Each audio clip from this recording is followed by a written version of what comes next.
Meaning of hologram. Hologram. Hologram. Hologram. Hologram.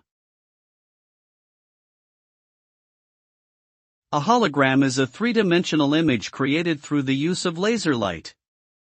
It is formed by recording the light scattered from an object onto a photographic plate or other medium, creating an interference pattern that can be viewed under appropriate illumination.